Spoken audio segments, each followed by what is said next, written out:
So moving swiftly on, I'd like to introduce our wonderful social media specialist, Mr. Andrew Chilvers. Over to you, Andrew. Hello. Hi. I'll try and put as much as I can in the time permitted here. My background is I'm a journalist, actually. I'm a journalist, writer, ghost blogger, content producer. I've worked for lots of publishing companies, magazines, websites. So I came into social media when it first came out, essentially.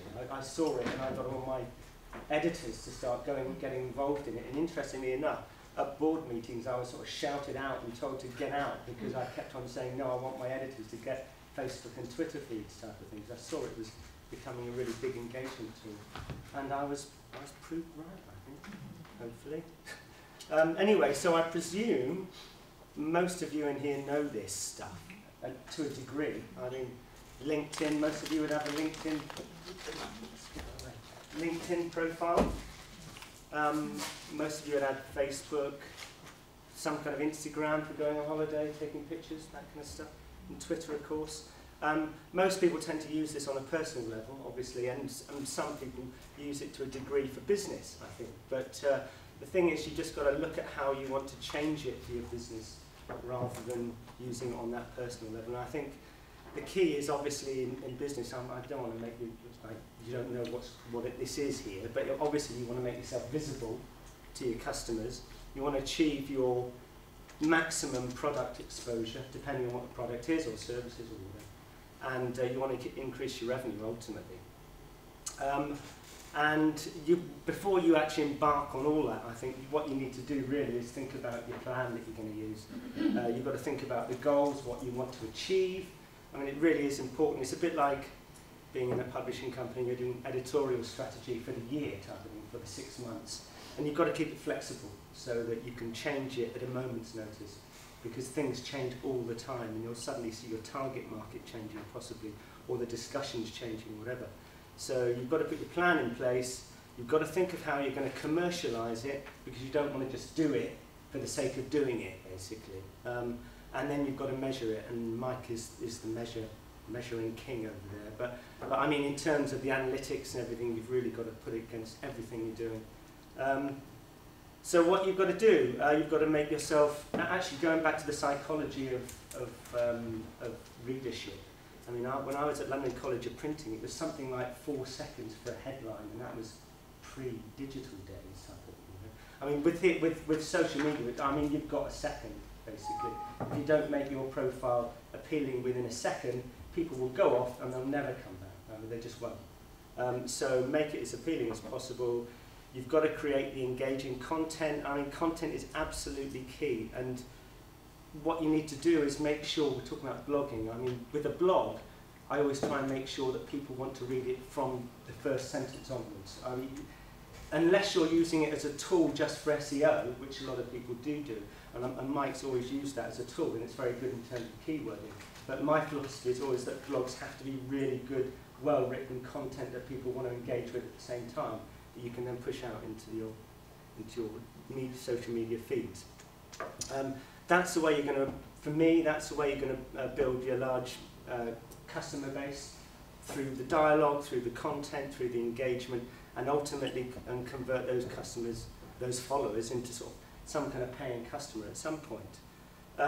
One of the things you need to do, depending on how big your businesses are, is to decide who is actually responsible for doing this in your office. I mean, that sounds a bit silly, but it's absolutely crucial, believe you me, because if you need someone who's savvy enough to understand what your service or product is, and at the same time, who actually understands what that social media platform is. If you can't get it in your office, you might want to outsource it. Now, from my experience with many people, many clients I've spoken to, outsourcing is often not a good way of doing this kind of thing, because you're outsourcing to an agency, often paying a lot more money, I might add, and the agency tends to then give it to an intern, and they do a Google alert, and then they just chuck things out on your Twitter feed, and you're paying 300 quid a month type of stuff. You know, I mean, it doesn't work. So what you've got to do is you've got to make sure when you're setting this up with the person responsible, the agency responsible, that they know exactly what you want to get out of it. You know? I mean, what your product is. coaches, as an example. I want to know, you know, everything around that in terms of people, places, travel, blah, blah, blah, type of stuff. You know? And then obviously what you do is you delegate your task, and you give them the plan, and you make it daily, because it does need to be daily. And then you choose the platforms. I'm here talking about the 4. You might want to use Pinterest as an example if you've got a sort of products that are very good on a visual level.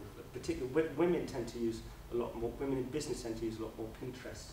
I think something like 75–80%, something like that. Nurseries and things like that. You know.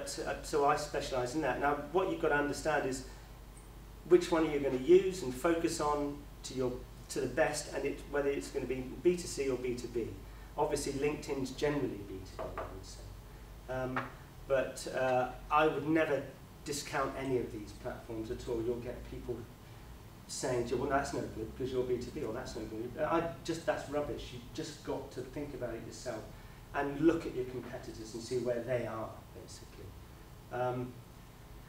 And then you want to look at the way you're going to commercialise this. I might touched on it in terms of lead magnets earlier on. But I mean, there's a whole different element of how you can try and commercialise this, from special offers, free trials, free samples. Once they're following you on Instagram or Twitter or LinkedIn, the direct messages, LinkedIn, you can take that one step further by using email communications as well, once you've got your connections there. So, and then you sign them up. One of the good elements of the lead magnet, I mean, it's a bit of jargon. I mean, most people don't know what I'm talking about at that point, probably, so I shouldn't have used it. But what it is, it's something like a white paper, or something that or maybe you've written that book and you've got a little sample there that you sign in to for more on this book, or for half a chapter or something. Okay, and then you've got to track everything. You've got to track each platform. You've got to look at the stats once a month. You've got to track the leads, the inquiries. Just keep on looking at it. I mean, it's not a statistical science, I might add. You just have to keep on looking at it, and it's a sort of trial and error thing. That's the thing with social media. It's changing all the time, and you can't put it into a process that is actually just black and white. I really know. There's a lot of grey there. So yeah. So define your goals. What leads you're after. Have a look at what you've achieved each month. Get a report. They're very easy to print out. Look at your Facebook insights, etc. What you're currently achieving and what you do actually want to ultimately achieve with your project you've set up. And yeah, okay. So we go through the profiles. Make sure that for followers that you've set up something that they can see automatically is for them. For example, if you're SME owners, directors, marketers, whatever. So you need to, I just used, I've got a security client actually, and so that's, you know exactly where you are when you're on their Twitter feed. I mean, it's risk, it's global, it's security, it's terrorism, all that kind of stuff.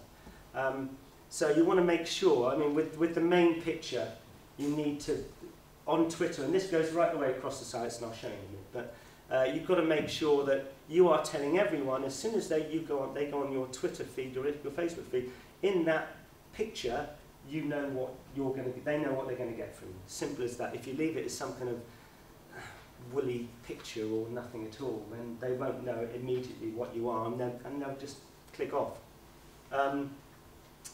Yeah, so they should benefit within seconds of going on there. I mean, I've got Aldi right the way across this. I'm not a big fan of Aldi, but they came to me. Yeah, he is, yeah. But anyway, but they do a very good job on social media. A lot of these companies do, like Subway's another very, very good one, because they do lots of competitions, free giveaways, blah, blah, blah, that type of stuff. But you know exactly what they are. As soon as you go on there, you'll see what they are. People don't engage with these organisations unless there's something that they like. It's as simple as that. If you go into their feed, they've got local competitions, they've got local giveaways, they're talking to schools, all that kind of stuff. You know? So yeah, so the bounce rate's very high, and very often with Twitter, and it's something that most organisations don't do, is, and I can't give you an example there, but what you've got is you've got your website link on your social media account. So you'll have whatever your website is somewhere knocking it out on there. Why don't you make it a better link and prompt people to go to your book, as an example, you know? Or a product that you have, rather than just giving them the website, because all that's going to do is drive to the website rather than a specific page on the website, you know, that you want them to sort of buy a ticket to go on a coach type of stuff. You know? And that can immediately generate leads. I mean, immediately from nowhere. Right, so, yeah, look at, and yeah, another good one is, these are very sort of quick tips, but on Twitter has trending. I'm sure some of you know about this, so if you go on the search tool, you'll see trending worldwide, and you'll see Trump saying something, or whatever it is.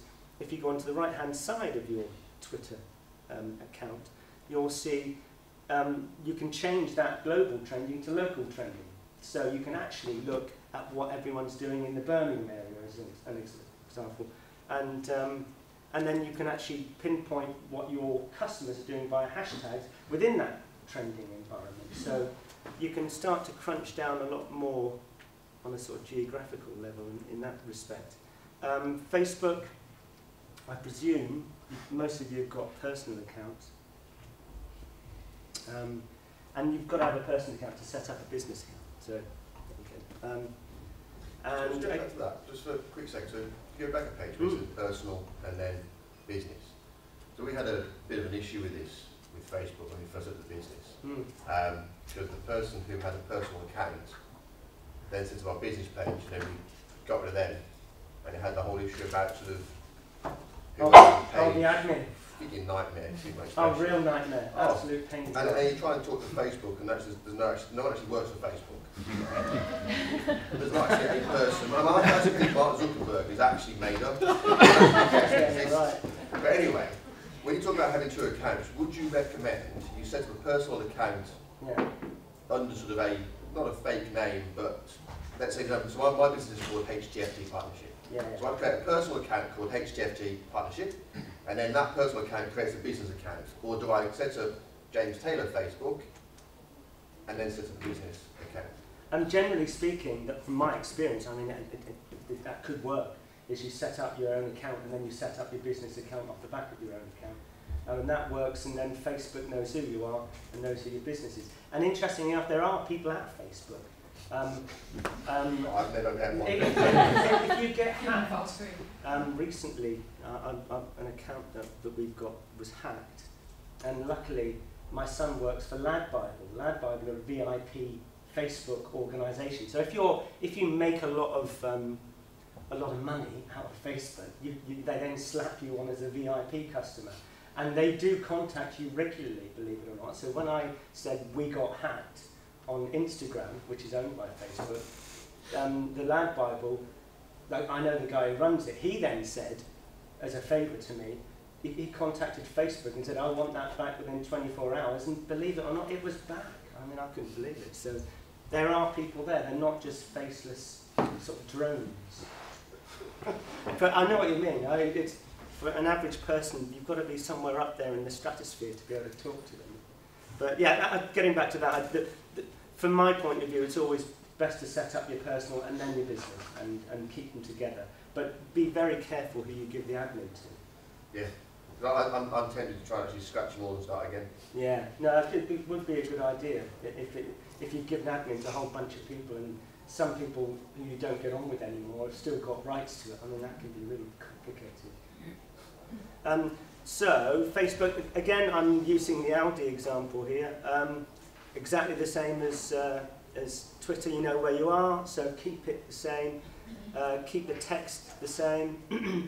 Put all your relevant links on there, as I said. On Facebook in particular, on the right-hand side, you'll have a whole load of defaults. Facebook's really complicated, and it's worth doing a whole load of Google workshops on this, and you can do it. Eventually, it takes time, but it's worth looking into various elements of how you want to set up your pages. But one example there is it's a Learn More button, whereas you can actually put a call to action in it. So instead of actually just the default Learn More, give us a call, whatever it is. I mean, it's just those little things that make a difference.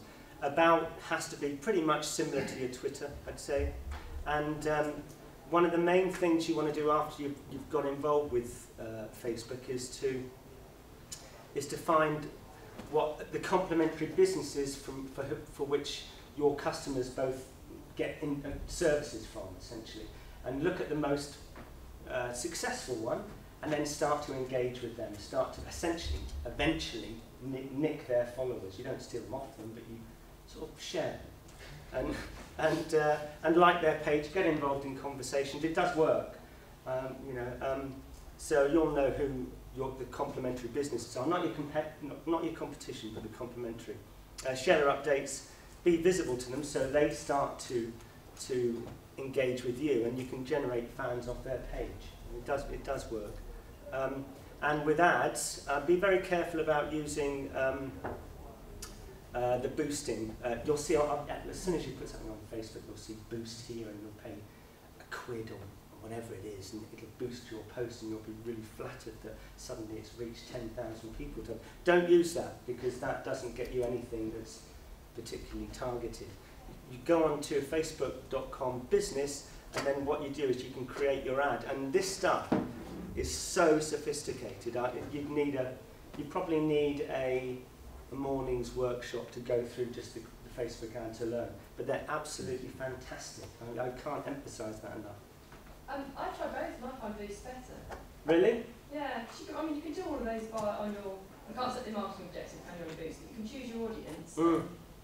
Well, the boost goes to the audience essentially you're already with, but with the ads, I mean, you can be much more targeted depending on what your product is ultimately, I suppose. I mean, if you're, again, nursery schools and you want to go to mothers who are 20-something with children who are 0 to 4 type of thing, you can go through all that and you can be really, really targeted. What are you measuring? Just in terms of responses I get through. Because I find that a Boost post looks like it's just sort of come up in someone's feed and it's all a bit more friendly and chatty, whereas an ad is an ad. It's like a picture. I know what you mean, yeah. And I've just found that actually, with more conversational, this just looks like a post my mates sort of might have done, actually engages a bit as better. opposed to a straight ad. Mums with kids, that's interesting. I mean, again, I can't emphasise this enough. It depends on what works for you ultimately, and that's the thing with social media. I do all the targeting, Yeah, I mean, it's very sophisticated, isn't it? I mean, it really is impressive. quite tricky. Yeah. And does that engagement lead to business more, or is it just engaging and? It's a bit of both, but yes, I'm just trying to think the last time I did an ad, I stopped doing the ads and I'm just doing Boost. But when I was sort of doing them one and then trying the other, I'd get a much better rate of growth. That's interesting. And over what time period is that? I normally do Boost posts for a week to 2 weeks at a time. And how long have you been doing it for? In terms of Facebook advertising, Boost posts, probably about last 3 years or so. Okay. And has it got better over that time, or is it just a recent trend? That's my problem now. There's a finite market. Because like Andrew, we've always found Boost posts have been a waste from a conversion perspective. So it is interesting that, but not surprising that because you measure what works and what doesn't, that it works better for you. Right. That's nice to be. Yeah. I mean, it's it's chatty, it's mums and it's a bit more soft, I guess. Interesting. Do you pay for Facebook? Sorry? Do you pay for Facebook.com business? No. You don't? No. You pay for the ads, of course. It could be that you're in the B2C market, whereas we're probably measuring more in the B2B market.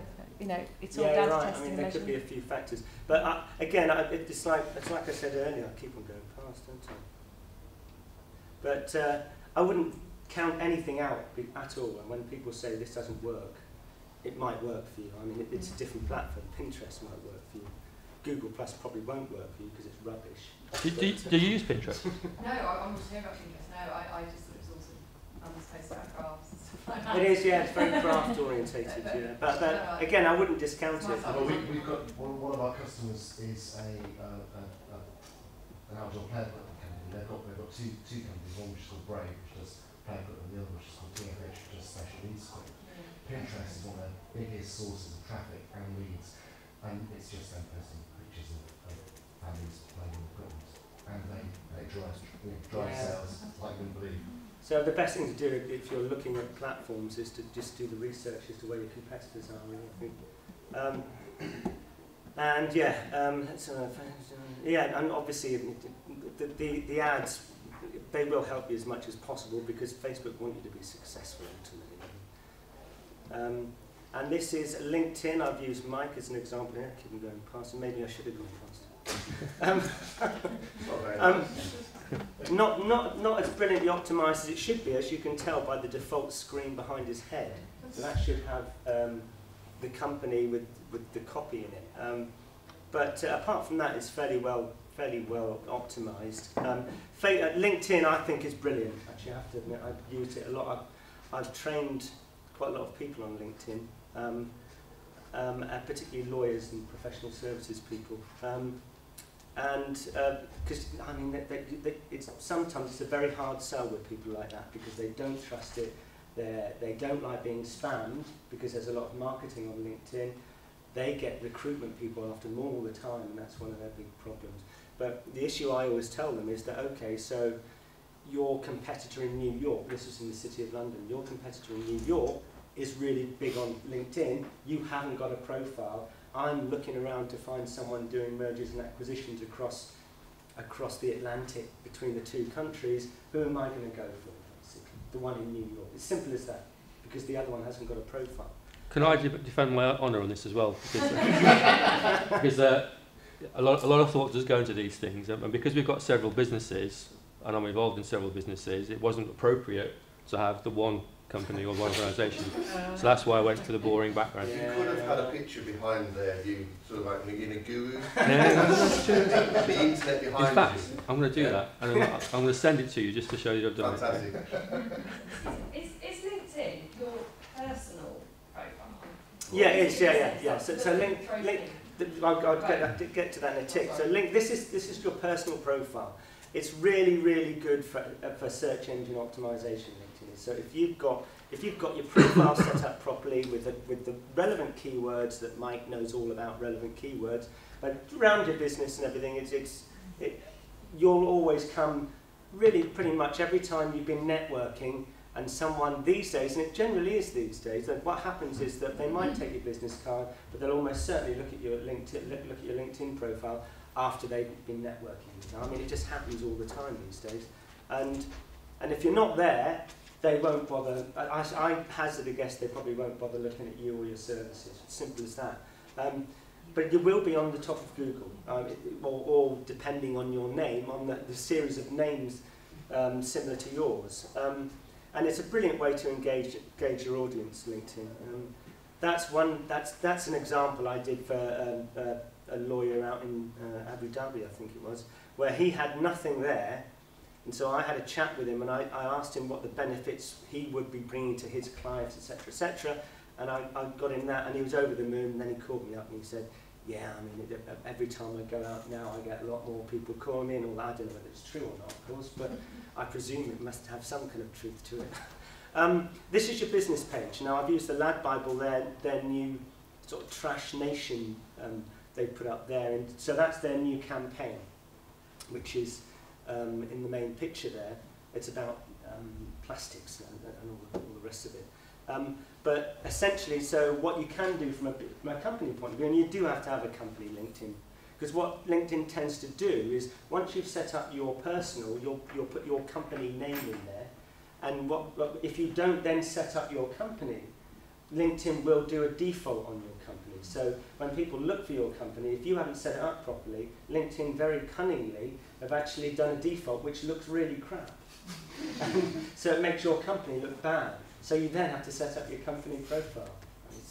The same as Facebook, where your personal profile comes first, then you add a business one, or are they totally separate? Do I just go in and log in completely? Yeah, so that's Facebook. These are totally separate. So totally separate. The way that LinkedIn has done the Facebook is by making a default. As soon as you put your company name into your personal profile, it will, not immediately, but within the space of a month or two, bring a default up, which because it's looked at your, obviously, all your data and everything, and it will just throw up. And it won't have a picture or anything there. It'll just put company, you, blah, blah, blah. And it's not a good way for customers to suddenly see that you've got a default nothing on there. So it's worth making one up. So you just go and put a completely separate Yeah. business account. It doesn't not But it's actually attached to it's attached to your personal. It's like a drop-down menu type of thing. But with the business page, be careful. Once it's up there, people start saying they work for you. I don't know that problem. In the past 2 or 3 months, we've had people Really? start affiliating themselves with the same work here. So then I can't see. I call LinkedIn who don't exist. No real people. Maybe something to Facebook. Funny enough, LinkedIn are much more Actually, no, LinkedIn on much getting much engagement on level. it, They're yeah. much more active than Facebook. I mean, there are people in LinkedIn. Do you suggest having more than one person within your company having a LinkedIn profile? Does that not matter? Oh yeah, without a doubt. Yeah. The problem is, ultimately, let's have a look. The problem is that you can't force someone to have their own personal profile. I mean, you just can't do it. But you can recommend that if they don't do it, then they're letting their own personal branding down as well as the company's branding. Because essentially, and this is how the sale I did for the lawyers, was that because essentially partners in law firms are, it's like a cottage industry at the end of the day, you know. I mean, they're working for, they're getting 800 quid an hour, something ridiculous. And they were, actually, believe it or not, that's how much they were being paid to do their financial stuff. And they, their branding was suffering because they didn't have their own personal profiles up there. So they were being outmaneuvered by a lot of other city firms where the partners were much more savvy, basically. So you've got your own personal branding, which fits in with the overall corporate branding, if it's in there. Does that make sense? But the company page is largely window dressing. It's not anything you really should spend that much time on. Once you're up there, put new people on, and also, put your updates, put your PR, whatever it is you update on your posts, but make sure they go into the company page to show you're active. But don't take any LinkedIn ads out on it. I mean, it's a waste of money. All your work should be out of your personal profile. And if you have got willing people in the office who want to engage with their personal profiles, please do it, because it's really worth your while. Let's have a look. So what you do is, I don't know, many of you use LinkedIn a lot? Obviously, you probably know how to connect with people. Then you go into search, you can go into geographical location, you can go into sector, companies, whatever, specific managing directors, whoever you're after, really. It's essentially a prospecting system. And you don't have to buy premium. I wouldn't bother buying premium. What you can do, LinkedIn was set up to link people together, so they're always going to try and upsell you all the time and tell you you can't do that unless you pay extra money. You can, because very, very seldom does LinkedIn penalise anyone for connecting with anyone. So what you've got to do is you've got to personalise it. So when you go onto your connections, if they're second person rather than third, like go on to the second person removed, and then what you do is you look at who they've got links with in common with you, and generally they're one or two, and then you'll put a personal letter in. So don't send out the default request. That doesn't mean anything to anyone, and people feel like they've been spammed, and you will actually be penalised if you do too many of them. LinkedIn block your account for 24 hours or something like that. So you've got to be careful of doing that. But if you put a personal note in, saying, I mean, something along the lines of, we have a lot of people in common, I run this company, I really look forward to seeing your posts if you're interested in connecting type of stuff. So no hard sell whatsoever, so much as I'm interested in seeing what you've got to say. And that generally does the trick, actually. And what you can do then is have a sort of follow-up. I think the numbers are there somewhere knocking about. They've obviously disappeared, haven't they? But what you can do is go offline then and maybe have a conversation with them once you're connected. Once you're connected, there's nothing wrong with you doing that at all. I think when you go on the mobile app, if you've got someone in the third connection which you want to connect, if you go on the mobile app, it actually has a connection there. Yeah, I mean it does. I haven't done that for a while, but it does on a laptop as well, desktop. You can it says you've got to go onto InMail, but what you do is you click the drop down, and you can actually connect in exactly the same way as the second, so you can get to the third removed very easily. There was a chart here, but it doesn't matter. It's essentially it's showing you how you I recommend once a month or once a quarter, depending on how often you connect with people. I would recommend try and connect with about 10 people a day if you want to be active in terms of your B2B activity. And what you can do at the end of each month or end of each quarter is pull all that data out, and it goes straight into an Excel spreadsheet into your computer. It's quite complicated to find. It's on the right-hand menu, and then it says manage your connections, then export if you go down. You'll see it on Google if you Google that. But what it does, it's really, really good. So it pulls all of your connections in and gives all the emails that those people have got. So you can contact them directly via email. Now remember, because they've connected with you on LinkedIn, this is perfectly legitimate. So all this kind of data protection stuff coming up next year, that doesn't apply here because you've got a legitimate database of connected individuals, and it's pretty powerful stuff actually. Oh, there it is. All I had to do is click. Anyway, there you go. So you export it into a file. And that's, I think it's absolute gold dust, that stuff, isn't it? And there's Aldi again. Sorry, can you search, you presume you can search on people by job title? Yeah. Sector, job title.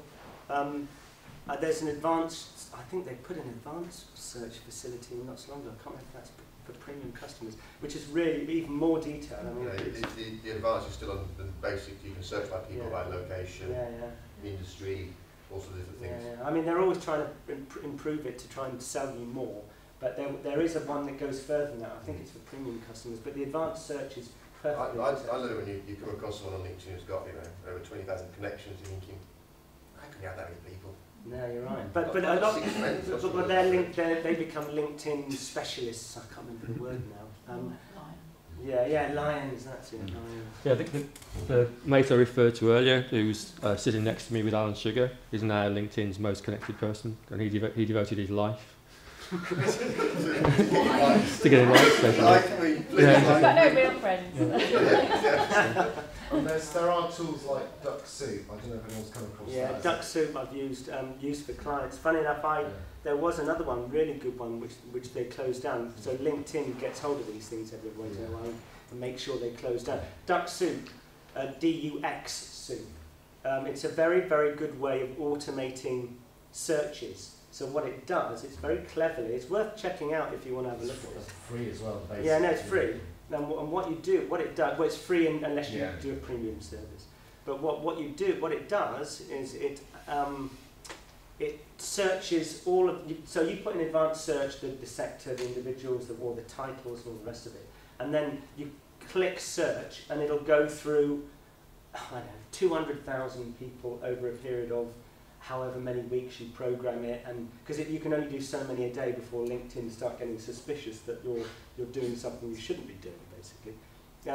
But what it does, the theory behind it, and it works, I might add, is that because it automates you looking at people's profiles. Invariably, when you look at about 5 profiles of people, 1 or 2 are going to get back and look at you, and as soon as they look at you, you can then connect with them and go, oh, I saw you're looking at my profile type of thing, But the way around that really is to just look at them in the first place and then send a note. It just sounds like legitimate stalking, doesn't it? That's essentially what it is.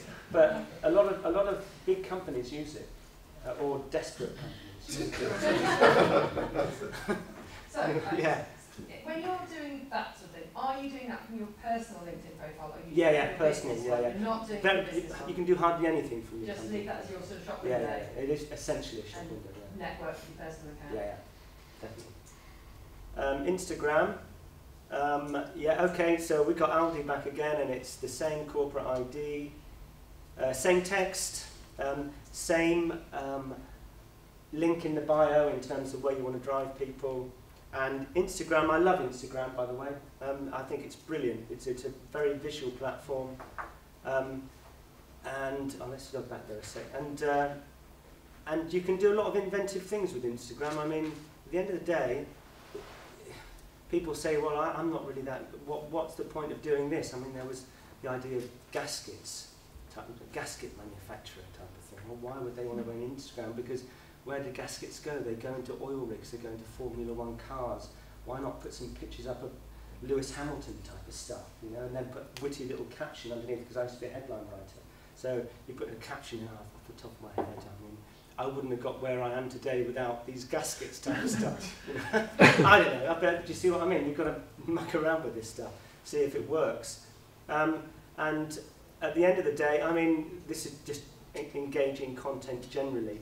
I think with all types of things, with Instagram, with all the others, just look at what works for you, really. I mean, there are some tried and tested. Memes is a favourite one these days. I mean, that's a very funny one, isn't it?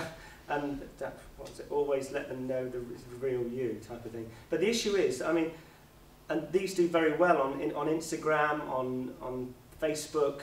You know, on Facebook in particular, if you're clever with memes and you do, and there's a meme that you can build your own memes. I can't remember the link now, but I can send it over to everyone if you leave them with addresses or whatever. It's quite good. So you can build your own little memes. I mean, with coaches and all the rest of it. Be clever about travel, all that type of thing. Put little witty captions in the top, and that makes people engage with you a lot more than just straight marketing, i.e., come and buy a ticket for my coach type of stuff. You see what I mean? It's just a matter of thinking around the subject matter. Quotes is another classic one. I mean, quotes of the day, motivational speeches, whatever it is. And videos, brilliant. I mean, every time you put a video up, you'll always guarantee to have 5 to 10 times more people looking at what you've done than a still picture or just some copy that hardly ever gets looked at. Can you go through the rules on videoing, what you can do and what you can't do? Probably Tom will be able to take you through that in a tick. Yeah. Oh, there's Aldi again. I mean, that's an example of Aldi running competition, as an example. Product launches. You can do loads of things in terms of showing people what you've got, but be clever about it. You know, use the chapter in your book. Use the white paper. Use the infographics. Infographics are brilliant. People love that kind of thing, you know. And you can build your infographics. And one little tip is go onto an infographics Pinterest site, as an example. Don't quote me on this and don't film me on this.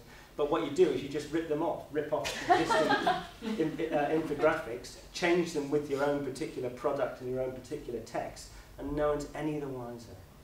I've done it hundreds of times. You got that on video, Tom? For linking Instagram and Facebook, so whatever you're pumping out on Facebook goes out on Instagram. Yeah. I mean, you can use Hootsuite, TweetDeck. They're the two main things. I mean, what's the other one? Deliver.it. Yeah, interesting. Saw Manage Flitter earlier on. That's a very good way to actually get followers on Twitter, because what you do is it gives you, it's a really powerful tool to be able to follow people. So you put your competitors or your complementary companies into the boxes and Manage Flitter. And what that then does, it shows you all their followers, basically, and then you can generally follow about 100, 150 a day without Twitter starting to get angry about it. And then you just follow them like that, rather than slavishly go onto Twitter and do it. But what's good about that is, because you always want to keep the follower-following ratio, more followers than following. I mean, that always does give a good indication of someone's social media feeds on every level, Instagram as well. So if more people are following you, that means obviously that people think your product is really good. So they're more likely to engage with you. So with Manage Flitter, what you can do is you can unfollow people. So those that aren't following you, you just unfollow them. So it's like a house, every 2 or 3 days, a housekeeping exercise. The only difference there is if you put people into Twitter lists, then you've got to note those that you don't want to unfollow. Twitter lists are very good because what they do is they alert the people, again, from a content point of view, because they alert people to the fact you've put them into their list. So if you put brilliant, genius person type, people that I love type of thing, you know, and then you put them in the list, that will alert them to the fact that they're now a brilliant, genius person type of thing, and you really respect them, and they tend to actually connect with you a lot more. So it's worth checking that kind of stuff. Does Facebook offer their own functionality for that? Because obviously on Facebook you can go to facebook.com/Twitter and link Twitter. I've never linked like that. I've tended to I've tended to use tools to link up, to be honest. Generally Hootsuite. Again, I mean, there's so many things out Facebook there. own Instagram, don't they? So Yeah, I think. Oh no, you're talking Instagram. I thought you were talking Twitter. Twitter. I've done the Twitter bit. Oh yeah, yeah, yeah. No, Facebook, no. Facebook and Instagram are intimately connected, and one of the issues there is to make sure that you've got all your security codes on. Because if you actually start to build your Instagram page very well, there are loads of hackers out there who will go in there immediately and steal all your information. So link it with your Facebook site and make sure you've got the 2-step verification code on it. It's really, really important, because if you've got a competitor who suddenly sees that you've got 10,000 followers on Instagram and they've got 1, they could hire a hacker who will just take everything off you and stick it onto theirs. I mean, it happens. I've seen it quite a few times, actually. And LinkedIn, yeah, I mean, LinkedIn blogs are really, really good.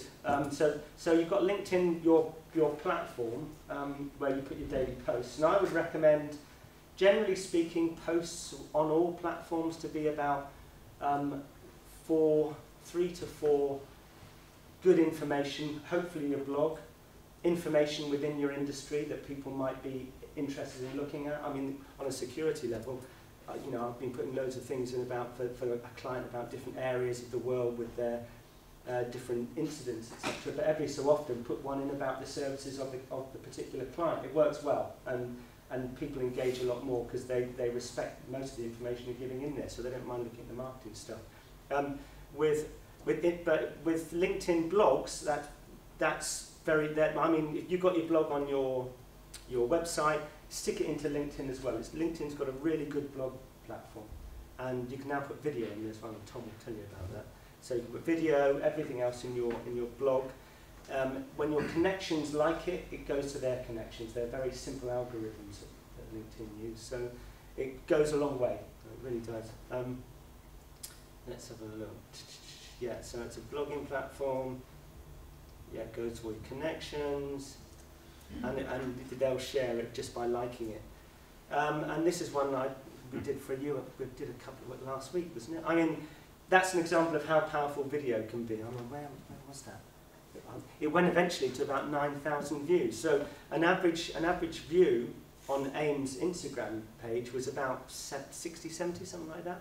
Put that video up of a guy. I mean, it just there's some kind of little caption that goes with it in terms of working or whatever.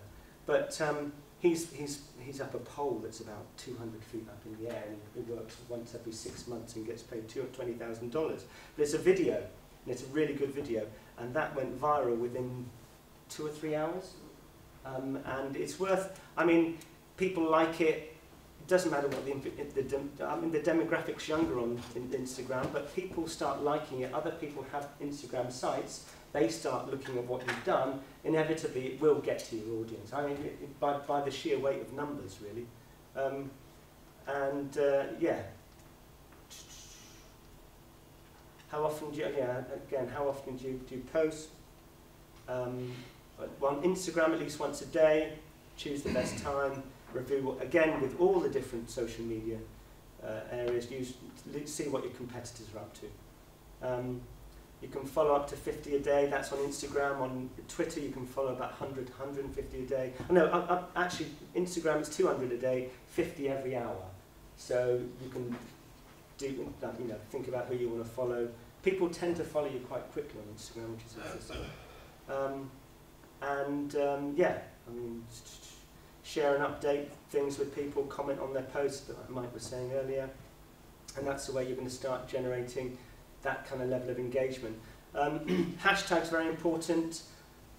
On Twitter, you're limited, obviously, because you've got the limited characters. On Instagram, you can actually put up 30 hashtags, interestingly. So what I would suggest is do what Mike was saying, like hashtagify. Look at what's valuable for you. Put it into a sort of note form, like on a notepad or whatever, next to where you post. And then every time you post, just cut and paste all the different hashtags. And that'll get to your audience quite quickly. I